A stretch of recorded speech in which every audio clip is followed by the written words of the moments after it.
Good morning everyone! Third day na namin dito sa Bacolod and nag-rest kami ng medyo mahaba-haba. So, late na kami nag-start ngayon. We are going to the Kansi houses. So, merong dalawang Kansi place dito that we wanted to try. So, we're just gonna pick one for now. And ito try namin yung Kansi for brunch. So, we're just waiting for our Grab to arrive. Tapos, ayun, brunch na. And then later on, today is just the Bacolod City Tour. Pupunta lang kami sa mga museums. And there's like one festival na happening right now. We're going to try to go there. But we'll see. Today is pretty much flexible. So we're just waiting at the lobby for our ride. Tapos, kain tayo ng kansi. Okay, fellas, we are already here at Aaron's Kansi House. Yan, sige, try na natin. This is brunch for us, so we're gonna try out their kansi.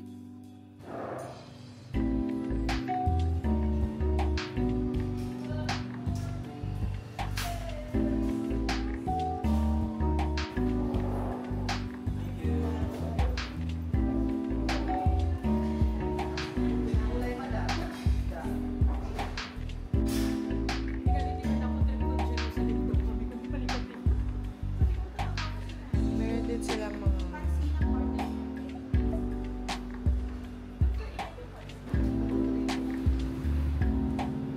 they have like celebrity people right here. Oh, pak! Celebrity! Ikaw na bahala kahit ano. Okie dokes, guys. Eto na yung in-order namin. So, of course, the Aaron's famous kansi right here. And then we also got other na mga ulam-ulam. Meron kaming squid, meron kaming alimango, and then we have dulong. Grabe, super grabe naman yung kansi talaga. Kitang-kita mo dyan yung taba-taba. And the bone marrow, oh my gosh. Look at the bone marrow. Cut natin. Cut that, bone marrow. Yes. Standing ovation sa paggawa ng mga sausawan. Super excited. Siyempre meron din kami ng classic na mga Coke in bottles. So look at that, guys. Isang malaking bone with na siya, meat. So parang this is, I think, good for how many? 2 to 3? 2 to 3 ba yan? Tapos ito, as in, guys, bone marrow, may mga tendons, may meat, merong mga different stuff.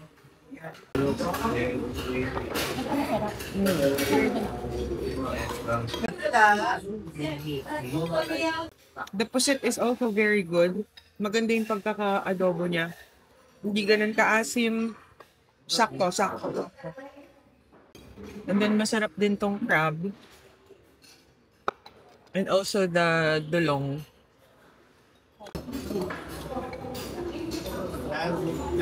Thank you po. Yummers! Thank you po. Good morning, Bibi. Tara. Depende lang.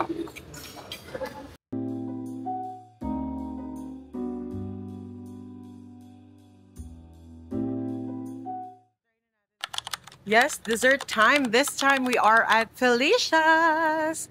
Super dami talaga dito ng mga dessert shop. But yeah, we're here at Felicia's. We're gonna try out some of their cakes and pastries. So may French macarons.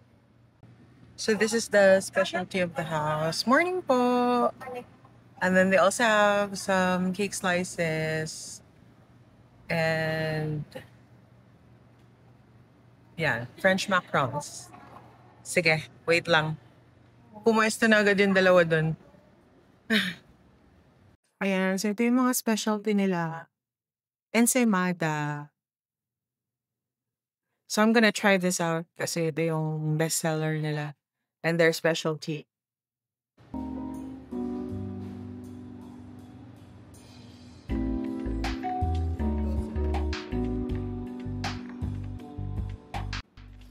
So we got their best seller, yung kanilang ensaymada with tablea.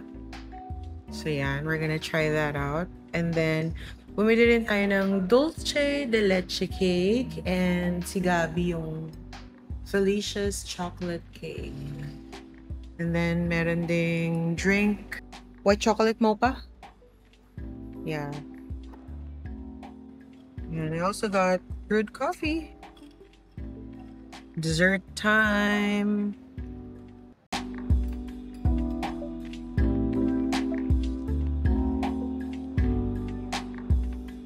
Comparing it to Bob's kagabi, a little dry yung cake dito. Pero masarap. Yung taste niya masarap. Yun lang, medyo dry. Kasi So then, pero worthy pa rin naman siya ng mga 3.5 na sopa. Kasi masarap yung candy. masarap yung lasa talaga niya, yung flavors. Magaling sila mag-cake dito, no? Masarap sila mag-cake. Solid. Pero ako din, sobrang nagustuhan ko talaga tong ensaymada. Ito yung pinaka-bestseller talaga nila. And for me, talagang masarap yung ensaymada nila. You will see na, di ba yung ibang ensaymada parang dry siya? Ito parang yung hanggang loob. You can see that merong cheese and very bouncy and fluffy nung texture niya. Chewy yung texture niya, which I like in a bread and in an ensaymada. Kaya, for me, it's really good. Tapos, yun nga, sasamahan mo pa isasawsaw mo dito sa tablea. I really think that this is one of the best ensaymadas I've tasted in my life. Siyempre, naalala ko na naman yung ensaymada ng Diamond Hotel. Pero yun naman talaga kasi Diamond Hotel yun eh. Pero ito, tignan nyo. Very soft, very chewy and fluffy. Meron keto de bola. Masarap talaga siya. So, kung magfe-Felicia's kayo, I would say ensaymada yung orderin nyo. But if you want to eat cake, Kalea na talaga kayo. So, Kalea actually, from here, ayun o, dun lang siya. Hindi ko alam kung mazozoom ko. Ayun lang siya talaga outside. Ayun. Dun lang siya sa labas. Tawid lang siya talaga nito. If you want the ensaymada, go and try the ensaymada. Ensaymada is really good. Sir, sarap po ng ensaymada. Super duper. Super sarap po.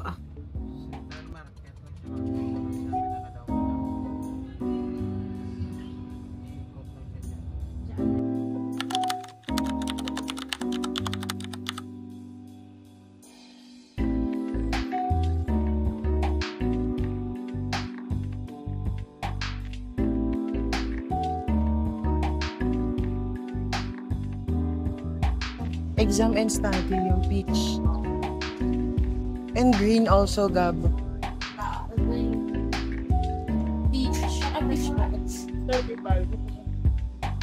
Yan, peace of mind ka. Okay, so we're just gonna light the candle and pray for our loved ones. Dito yung candle area, candle section.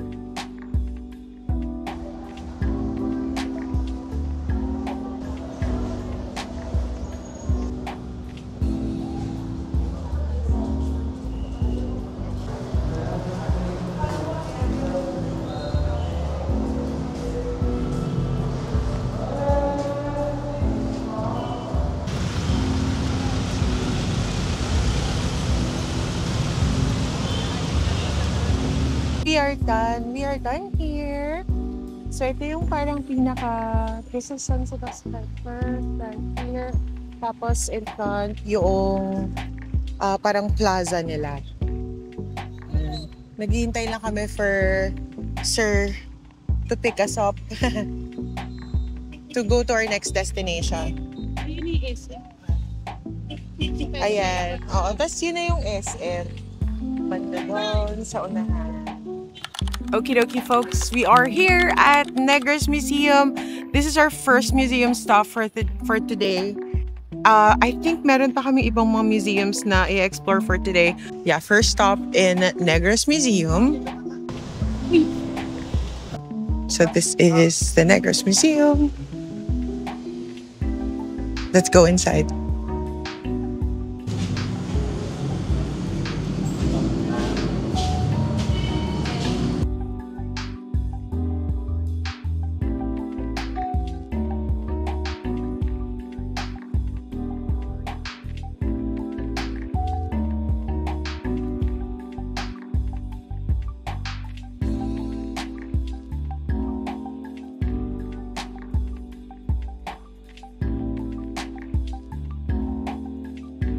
We're done here at Negros Museum. We are on our way to the next destination. Umuulan. Thank you so much!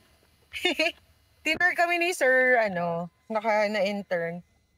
So, ang saya, di ba, Gab? Yeah. You like it? I really like museums Marami a lot. sila sigurong interns. Yun, parang 4 sila. So, kudos to, anong pangalan niya? Will? To Will. Kuya Will. Kudos to Kuya Will for touring us around. Hey folks, we're at the Art District right now. So we're gonna explore Art District this time. We don't really know what to expect actually here, but parang alam ko meron lang siyang parang mga murals, wall paintings and all that. So we're gonna show you around.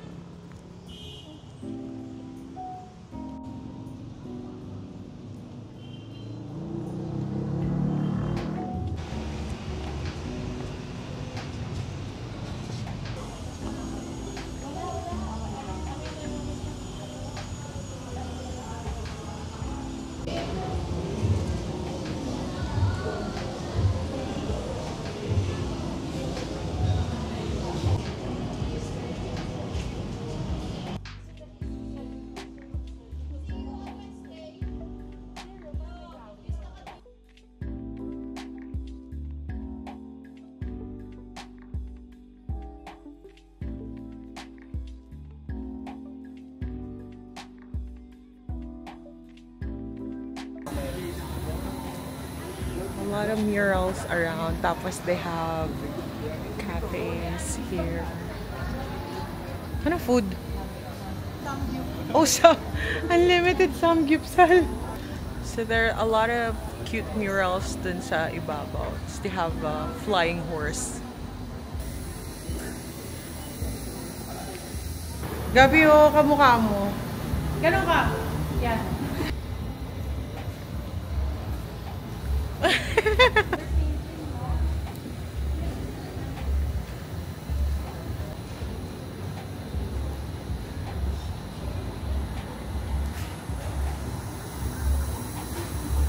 Okay, so one of a Grab driver mentioned Lions Park na try din daw natin dito sa Manokan Country.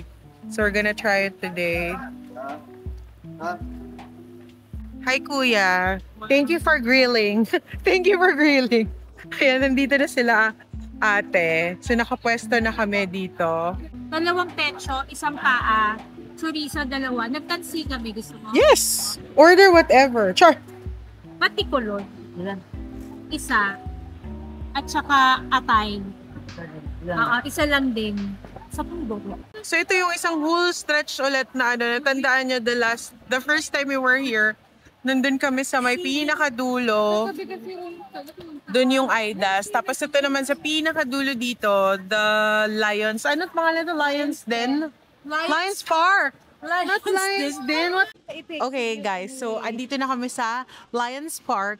And ito yung pinakadulo na chickenan dito sa Manokan Country. So yung first day namin, we went dun sa pinakadulo with Aidas. Pero ni-recommend nga nung one of the Grab drivers na nasakyan namin tong Lions Den. Kasi ano sabi niya, Lions Park pala, hindi Lions Den. Parang may sinabi siyang something about meron silang native chicken. Tsaka masarap daw yung Native chicken, tsaka masarap daw yung timpla. So we're gonna see kung totoo yung sinasabi. ang pulso ng masa. Ang pulso ng masa. Tapos, ayun nga, yung dating Manokan Country is actually just right there. So dati, doon sa area na yon, nandun yung old Manokan Country. Tapos nilipat sila just right across. Nandito to sa may pag pupunta kayo dito sa SM, pupuntahan nyo yung sa may terminal. So, look for the terminal.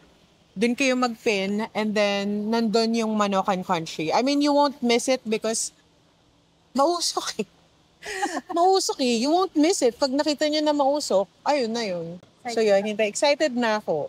This is our third Excited na ako kasi third inasal for our trip here. So far, Aidas has been the number 1 on our list. Tapos tignan natin kung ano yung nito. Ay,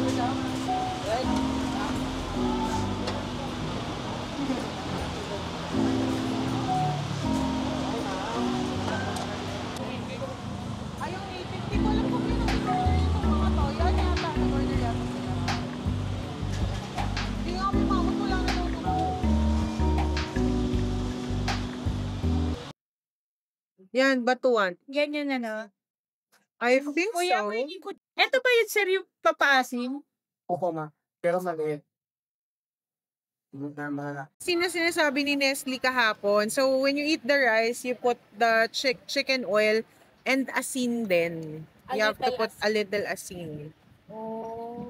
Yan. Tapos binigyan din tayo ng Garlic. garlic. Okay! Ay, kuya. Dito natin itabi yan. Iurong mo yung ano. Oh my God! Ito yung chorizo gusto Yes, yes. Okay, so we have the chorizo right here. Ito yung chorizo na gusto namin ni ate. Yung sweet chorizo. Hamonado siguro yan. Tapos ito na yung mga chicken. So we don't actually know paano natin malalaman yung Native or- pecho. I think I don't know. Siguro ito yung native. This one Kasi is the order for native. 2 paa eh. Ay, Okay.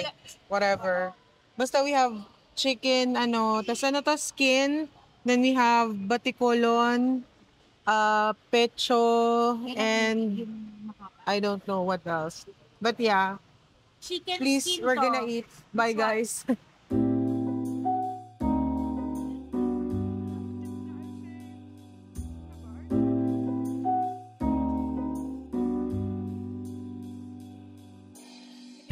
Ako para sa akin ha. Among the three chickenan Latest that we did. na kinainin namin na inasal. The first one is Aidas. I would rate it, Aidas would be 4 out of 5 among the inasals. Yung chicken house kagabi, I would rate it 2.5 over 5. But I would rate Lions Park Grill House, perfect score 5 over 5. For the chicken, For the chicken. Ang sarap ng chicken nila. I mean, the timpla and all. Tapos, pati yung iba, kasi nag-try din kami ng chicken skin, nag-try din kami ng atay, ng batikolon. Medyo, wait lang ako muna. Matigas lang yung, I mean, you can skip the kansi. Kasi ang specialty naman talaga nila ay grilled. So you can skip the kansi. Kansi, go to Aaron's or go somewhere else or Sharon's na talagang specialty nila kansi. Pero kasi kami gusto namin kumakain na may sabaw lagi. So we have to buy the kansi. Pero kung sa inasal din lang, ako para sa akin lang to Lions Park ako. Lions Park guys. Ang masarap dito, guys, we highly recommend na pag kumain ka dito, di ba kakain ka ng chicken, kahit anong native man yan or hindi. Pero if you want like firmer like yung chicken mismo, yung meat, hindi ibig sabihin matigas like firm lang. Native yung kain mo. Pero if not, anyway, paa or pecho. Pero sasamahan mo siya ng chicken skin and chorizo. The perfect. Masarap din yung chorizo, everyone. Yeah, You and- should buy it. Ang chorizo nila dito parang hamonado style, yung medyo matamis. Sa Lions Park Sa Lions Park. Pero dun sa Aidas, garlic chorizo. And also, go to Melly Eats' TikTok account. You'll see si Miss Nestle of Mercy. May tinuro siya sa aming local hack na yung kanin, lalagyan mo ng, yung plain rice, mo ng pinch of salt, yung garlic, and then yung chicken oil, and that's the best. Kaya pala, nagpo-provide sila dito pag kumain ka. Nagpo-provide sila ng asin. Ito, asin. Tapos, garlic. Sa Aidas naman, meron ng asin sa mga lagayan. So, Hindi namin alam yun kasi tayo, may mga taga Manila, we don't usually do that, right? Sa, kunwari, Mang Inasan or JT's or something. Pag kumakain tayo doon, we just usually eat whatever it is that was served to us. Pero that little trick, it's really good. So you have to put salt, you have to put chicken oil and the garlic. It's really good.